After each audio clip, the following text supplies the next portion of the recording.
So it took a little longer, right? Well, no. I mean, the album that is out now, One by One, was essentially recorded in about 2.5 weeks or whatever.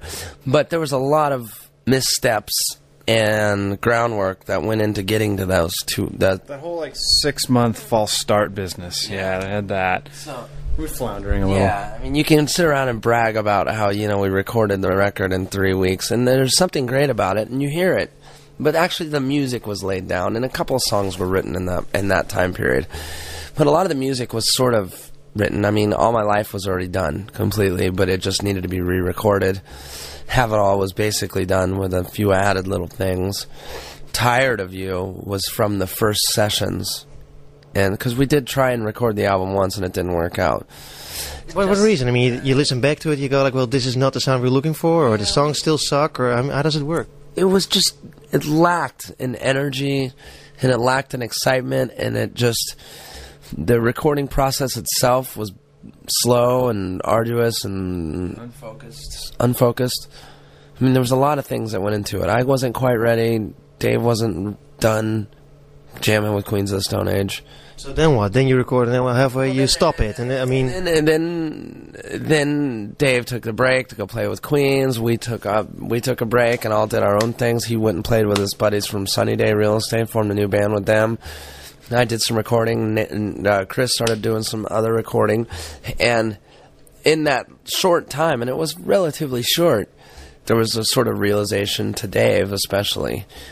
I was sort of resigned to the fact that I don't know what's going on, whatever.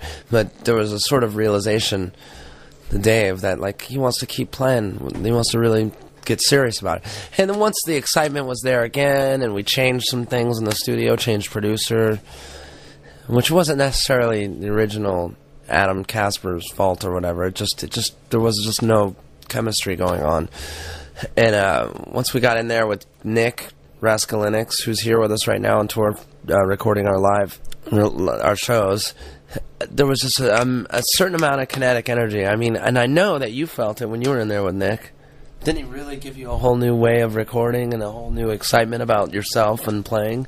Yeah, it's the producers make a lot of difference, actually. I guess people probably know that, but in this case it was just a pretty dramatic, not to disparage Adam and all, but it was pretty dramatic help to have Nick there. Did you guys have any doubts of going on with the band? I cannot really imagine if the vibe's not there and the recording process gets slow, and then Dave goes off with another band and you go off with your band and you take a break. I mean, didn't you ever have doubt, well, this is it? This is not going to happen anymore? Maybe a couple times, not too seriously, just passing thoughts. I mean, it's definitely the low point of the band, and we got back to it really quickly, so it's not that.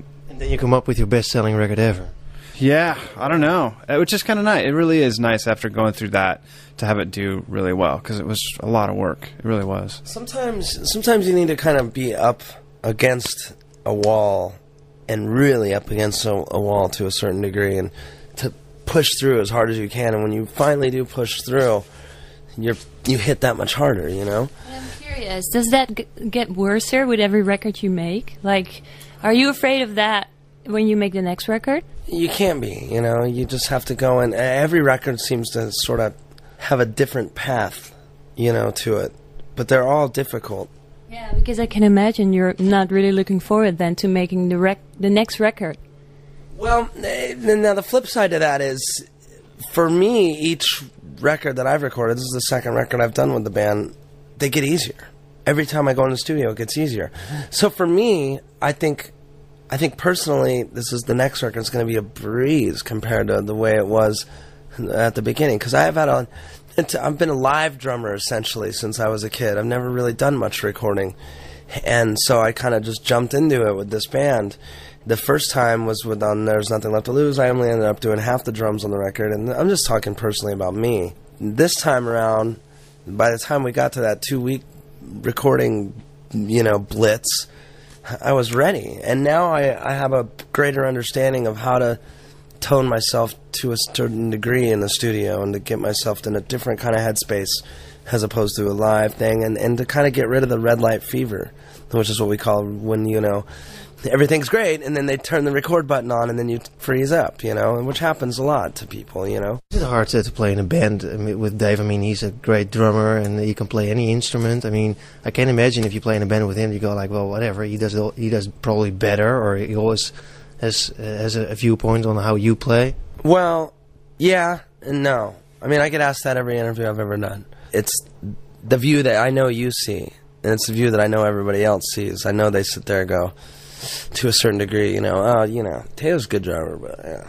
Dave's... Of course not. I mean, you wouldn't be in the band if you weren't a good drummer. I know that, and I'm aware of that. I mean, I have my... Actually, I think you must be a fucking brilliant drummer to be in this band. Well, there's that, too. There's another way of looking at it, too, that you know, if they've picked me to be the drummer, then obviously I must be really great or whatever. I mean, it goes for all of you, because, I mean, he's... For sure, yeah. We all have our own voice of our instruments. I don't play drums like Dave.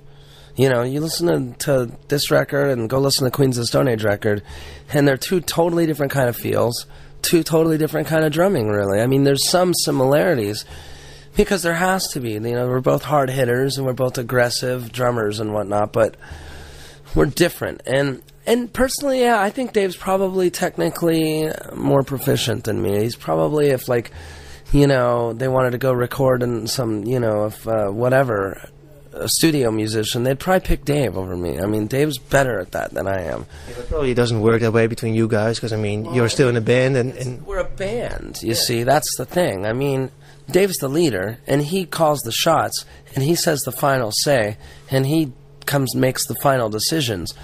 But when we're in the studio, it's kind of nice for everybody to do their own parts, you know, because that's what we sound like. We want the band to sound. We don't want the band...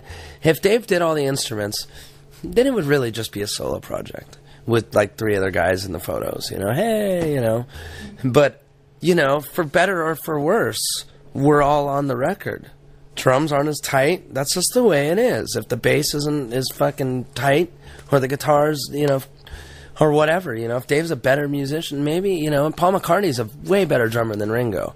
But... Ringo still played drums on most of the Beatles stuff.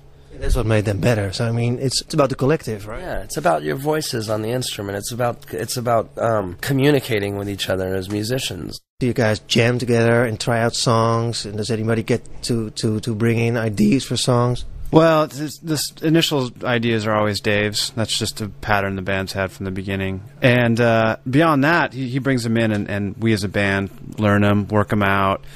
Kind of come up with arrangements. Taylor's good on the arrangements. He helps out a lot with that.